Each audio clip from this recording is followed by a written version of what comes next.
Hey y'all, welcome back to my channel, or welcome if you are new. For those that don't know, I had VSG weight loss surgery 3 years ago and have lost 106 pounds and am maintaining that weight loss.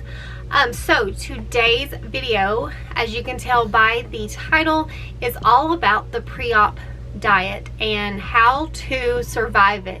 If you are interested in this kind of video, then please keep watching. Okay, so you've made it to the pre-op diet, and that's very exciting. You've done everything that you need to do, whether it be you paid cash and you just, you're ready to go, or you've had to jump through hoops for insurance to pay for it. Whatever the case may be, you have arrived at your pre-op diet. It is a very nerve-wracking time. Trust me, I know. I did it 3 years ago for 1 week.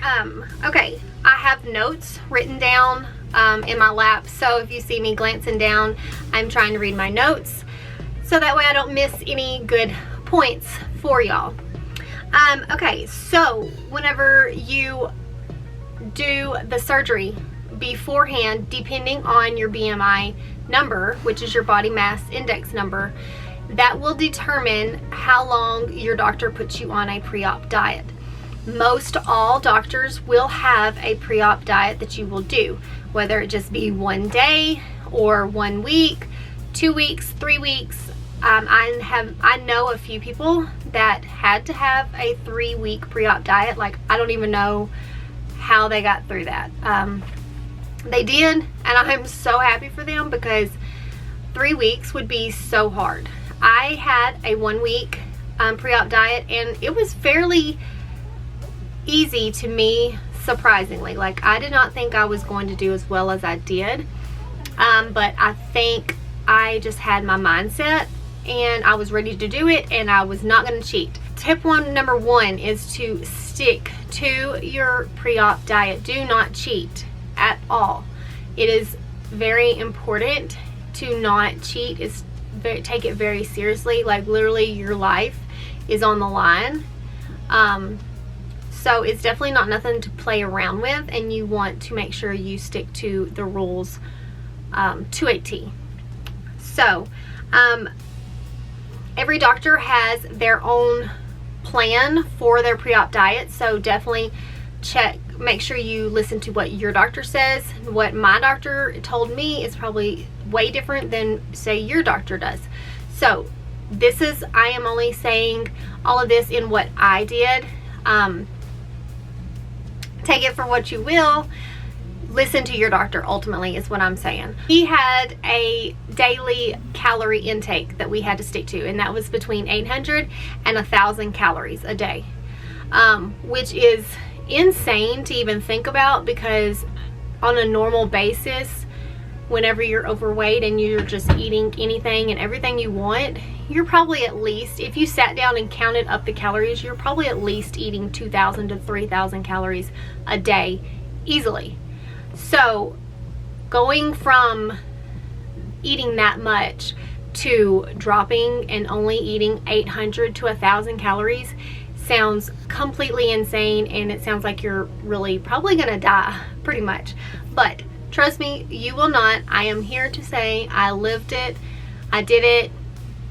I didn't cheat. I stuck to no more than 1,000 calories a day, and I did not die. So the first couple days are very rough, not gonna lie. If you were addicted to Coke, Dr. Pepper's, carbonation, caffeine, because I want to say, it's been 3 years, so it's hard to remember, but I'm pretty sure we couldn't have caffeine. So it's best, to me, tip number 2 is to wean yourself off of the caffeine way early in advance, so that way you're not going cold turkey whenever you hit your pre-op diet, because if you cut it off cold turkey, you're gonna have it rough for quite a few days, because you will be going, pretty much you'll be going through withdrawals, because caffeine it's a drug. You can be addicted to caffeine, to carbonation, like, it is a thing. And so if you quit it cold turkey, you're gonna have problems. In the first few days, I'm not gonna lie, it's gonna be very rough. I quit Dr. Pepper's cold turkey.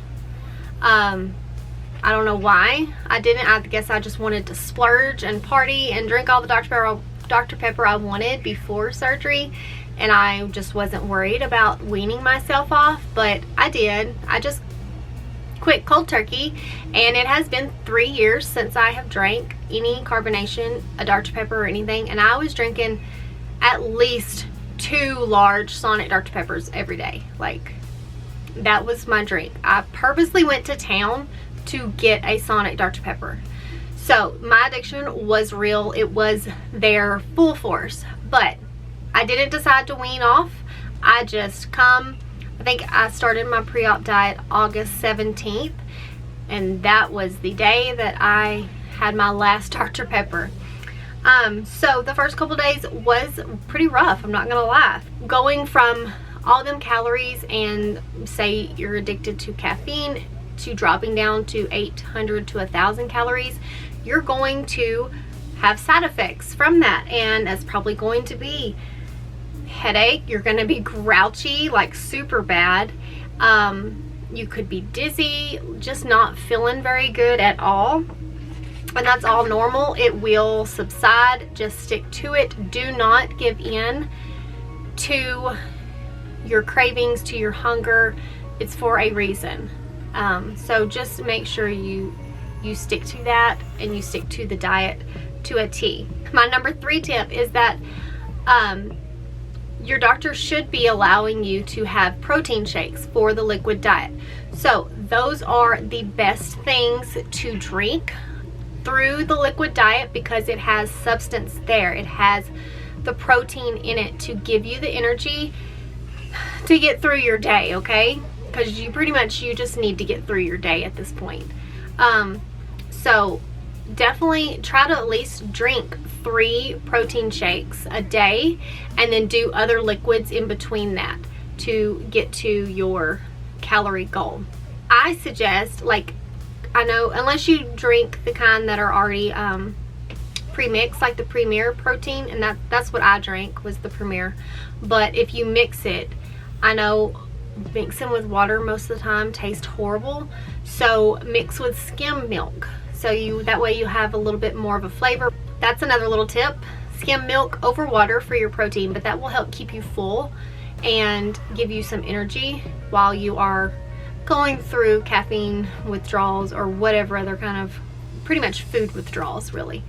But you need to make sure you are drinking plenty of liquids, water, because constipation will happen.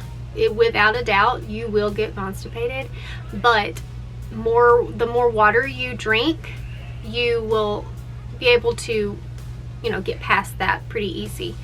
But you need to be drinking plenty of water, lots and lots of water.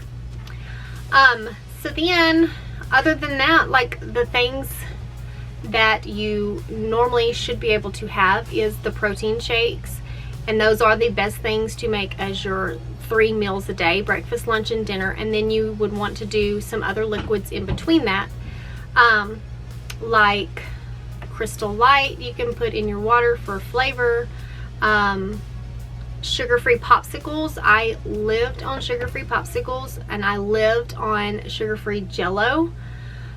In between, like if I started getting any kind of little hunger pain, I would just go and grab a Jello, and it would satisfy me for that little bit amount of time. My doctor said that you can have anything at all liquid that was sugar-free.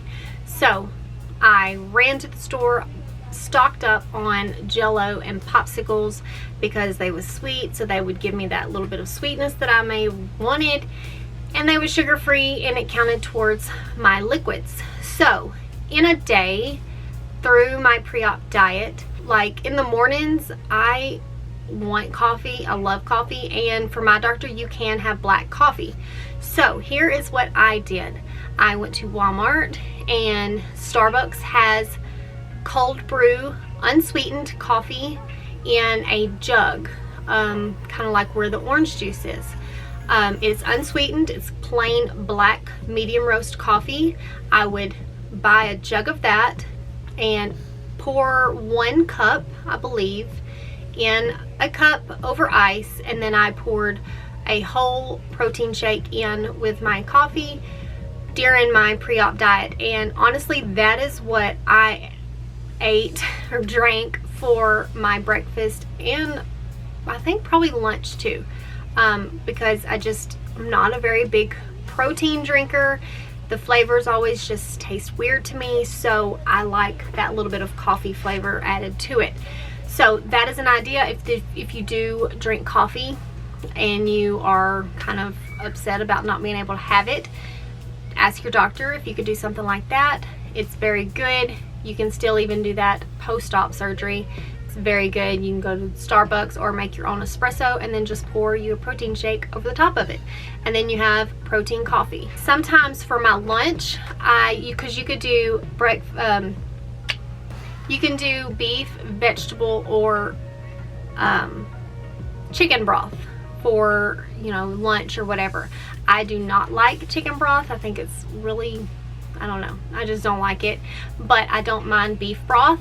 So I bought a few cans of beef broth, measured it out, because you do need to be measuring to make sure you are sticking to your daily caloric intake that your doctor set you at.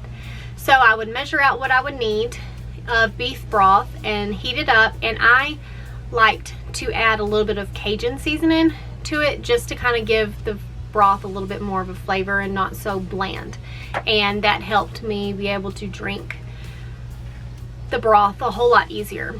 I also found, I believe it was at Walmart, some little individual packets of miso soup.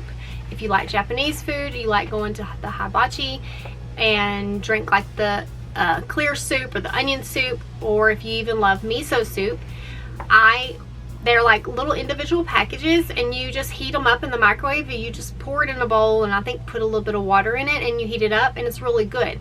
Now, I couldn't have these little solid pieces in it, but I would drink the broth, and it tasted so good to me. At that point, you're kind of looking for any kind of flavor, so get creative, but just make sure you are sticking to your doctor's orders, so that way your liver will shrink properly the way it needs to. Other than that, Gatorade, the sugar-free kind, or the Powerade, the sugar-free Powerade is another good option to get you in more liquids with some flavor. They also have like protein waters. I did not care for any of those. Some people do like them. I was dumb and went to Sam's and like stocked up on this big old huge package of them, and I did not like them, so I gave them away and just pretty much stuck to water and sugar-free Powerade. So those are some options. And other options to kind of get your mind off of the whole pre-op diet that's not food options, take a walk. Find something else to occupy your mind. Find you a good book. Now is the time to like really dive deep into like a really good book or an audio book. Go for a walk. Take your kids to the park. I don't know. Just find something else to occupy your mind, so that way you're not thinking about food. It is hard, I'm not gonna lie, but if you got your mind set and your mind made up that this is what you are wanting to do and you don't want any kind of complications, then I think you're gonna be okay. I was okay. Like I said, I only had 1 week. I might have been saying a different thing had I been having 2 weeks or 3 weeks to have to deal with, but 1 week for me was not that bad, and I think it'll be okay for y'all too. But yeah, that's the tips I have on surviving the pre-op diet. I hope it was helpful for y'all. If you are post-op and you have other tips for anybody else that may be watching that's pre-op, please feel free to leave them in the comment section, so that way, you know, something I might have not said, you could say and help someone else also. Leave me a comment how you are doing on your pre-op diet. I love to be able to talk to y'all, and if I have any advice, be able to give you some advice to get you through it. If you like this video, please make sure you give it a thumbs up, and don't forget to subscribe if you're not already, and make sure you hit the bell notification so that way you will be notified whenever I do upload. So yeah, with that, I will see y'all in the next one, and I hope y'all have a great day.